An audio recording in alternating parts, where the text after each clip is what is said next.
Halata naman. May magsasalita si Marisig. Mahirap pero fun. And above all, sobrang blessed na naging part ako nito. Film na to, hindi ko kayo na naging Tita Malu, si Allen po, ito po ang sumalon nung nag-walk up yung totoong PA. Ito po yung trainee lang. Tapos nung dulo po, pinatutulog ko na kasi mukhang wala na siyang lakas. Hindi po talaga siya natulog. Ito makamatay niya ang paggawa ng pelikula. Inaaral ko siya ng pwede. O parang walang buhay. Hello. Sino pa? Kung wala na?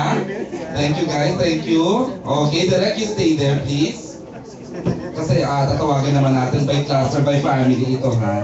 By family! Oo, Direk, tawagin mo na muna ang Magtalas family.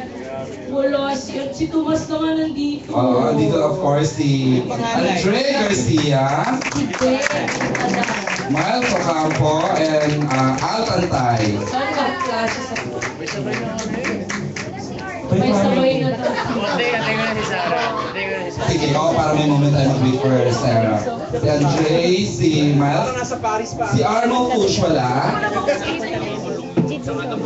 Okay, Andre, message please. Nagpapasalamat po ako sa bumubuo ng Tisa Malinanguman, kay Miss Charo po, kay Miss Malu, kay Miss Cory, sa lahat po ng boses po na sumuporta po dito sa Tisa Malinanguman. Kay Direk Cathy po, thank you po sa opportunity na pumasok dito sa part 1 hanggang part 3. Yun po. Thank you very much. Yay! Of course, Miles Ocampo. Hello po, good evening po sa inyong lahat. Nung una ko pong nalaman na maging parte po ako ng pelikulang to, syempre, sobrang na-excite ako natuwa kasi matagal ko na pong hinahangaan si Ate Sarah. Tapos pangarap ko pong makatrabaho si kay Lloydie, tapos si Nanay Cathy pa. So parang, ang saya-saya ng project na to, tapos naging parte ka po yung success ng pelikula, kaya sobrang saya ko. Congrats po sa ating lahat. At kukunin ko pong opportunity na to para humingi ng tawad sa mga kinarod ko po nung last day. Pasensya po, hindi po maulit. Talaga po kay inang. Sorry so much. Sorry. Congrats po sa ating lahat. Thank you, Miles Bebe. And of course, Mr. Al Tantay.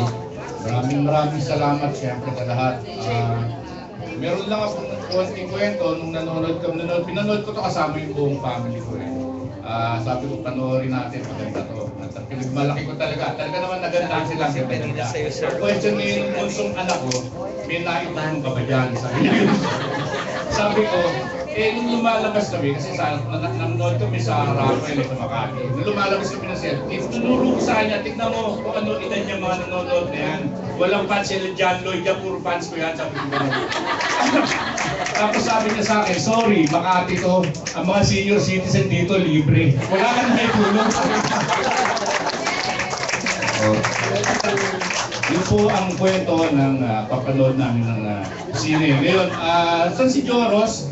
Joros, yung buong pamilya ko naging fan mo dahil dito sa pelikula.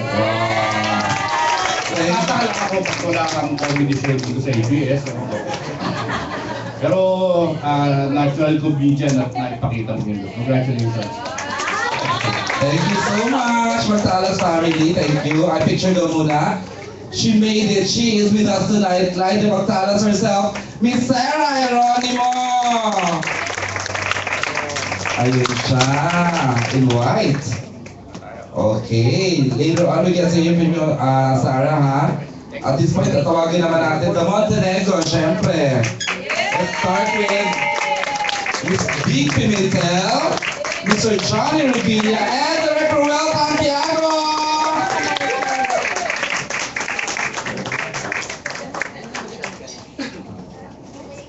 Miss Big, message please! Hello! Magandang gabi po sa inyong lahat. Sa mga boss, thank you so much. Actually, Kathy, thank you for including me here. It's really an honor to be part of a historical film. Sir John. Diba? Nasa history na tayo. Tayo pinagsikat. Thank you! Thank you, Miss Bing. Tito Johnny Revilla. Tito Johnny, oh. Thank you very much. Maraming salamat sa inyong lahat. I am humbled to be a part of history in Philippine making, to work for this beautiful director, who from day to day becomes a woman and then not a woman and then matapang and then very dainty. And it was nice to see her like a young girl at one day. And I like that. Maraming salamat. Thank you to ABS-CBN. Like I said, humbled ako especially to work with my ate. Ako pala yung, and of course Robert, and yung again I love the movie. I watched it twice. I had to call it direct. But si Joros, I think we should jail him already and not allow him to leave at any given time because he belongs in the mental institution. No, I kid him. You're very good. Maraming salamat. Thank you, Johnny. Thank you. And of course, another part of the story, Director Will Santiago! Ang hirap ang talento! Si Kuya Art for life. Yun na nga eh. Una, sinabi ko kay Direk Cathy nung, remember the first meeting? Na nag-meeting kami, bakit ako? Ganyan. So parati ko nang inaano yun, nag-part 1, nag-part 2. Nagkaroon ng part 3, siyempre parang, alam naman ng lahat, hindi na ako masyado lumalabas eh. Parati ako naninibago every time. So itong part 3 talaga na-excite ako because, you know, it's always nice to watch yourself on screen, di ba? Kasi ano yan eh, parang larger than life. Ito, sabihin ko sa inyo, 4 na beses ko pinanood. Pero, minsan hindi ko pa rin nauumpisahan. Talagang hindi ko pa nauumpisahan. Kaya parati ako nalilate sa screening. Pero yun nga, dahil talagang masyado kaming lahat naging emotional dito. When I had yung part 3, sinabi ko dapat sabay-sabay tayo manood. Gumawa ako ng isang sneak preview na lahat tayo makakasama. Sinabi ko kay Direk, kay Lloydie, parang kala ko magiging mas okay eh. Kaya lang feeling ko parang mas makakalungkot pala dahil you feel that, tapos na. Ito na, tapos na talaga yung pelikula. So parang buo na yung storya, buo na yung characters ng lahat. So parang nalungkot ako. Tapos, si Ma'am Sharo lumapit, sabi kanina, may part 4. Sabi rin Tita Cory, may part 4! Diyos ko, sabi ko, sumayaw at kumanta na ako ng part 3. Ano naman gagawin ko sa part 4? Anyway, I'm really, yun nga, part of history. I'm really happy that I'm really part of this. At saka siguro panghabang buhay na to eh. Ito na yung next family ko. Natutuwa ako dahil you know, I found another family outside of my own family. At ito yun. Itong grupong to. So, Thanks, Direk. happy ako. Thank you. We are proud of you. Thanks, Direk. Okay, eto na. Kaya lang, dalawa lang sila ngayon. Ito yung Zoila and Friends. Stop lang. Okay. And friends lang. Wala friends. And Friends pa. Okay, let's start off with Gio Alvarez. And of course, Jonas Gamboa holding a great job with the movie. Gio and Jonas. Gio, please. Your turn. Wala si Zoila eh. Ako si Frankie and siya si Friends. Hindi po. Congratulations po sa ating lahat sa paggawa nitong napaka-king pelikula. Sobrang laki na talagang susulat mo sa history kasi hindi mo sinapansin. Joros, something wise. Actually, yung mga... Chinese!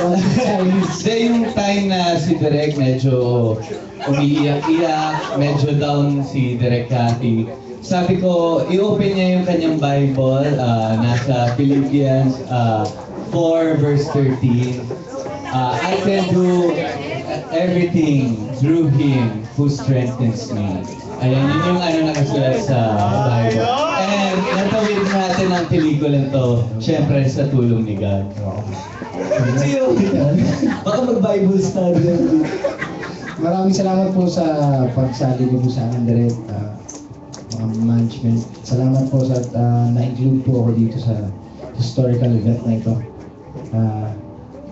Yun. Something nice yan. ito na rin siguro yung chance natin, Gio. Banggitin ka na Tita Cory, ka na Ma'am Charo.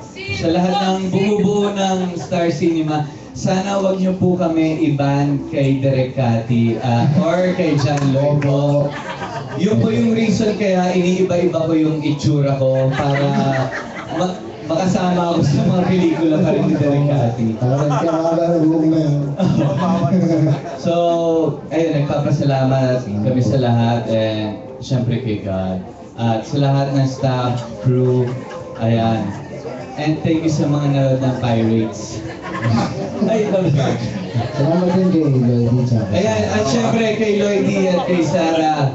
Congratulations. Isa sila sa mga aktor na talagang ibinibigay lahat dito.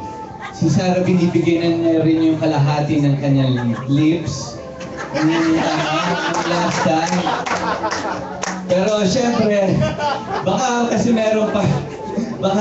meron daw part 4 direct. Mabuo na natin. Mga 3/4 na. The other half. Parang yung part 5. Ayan, thank you sa lahat. Salamat po. Congratulations po sa atin. Okay, thank you, Gio and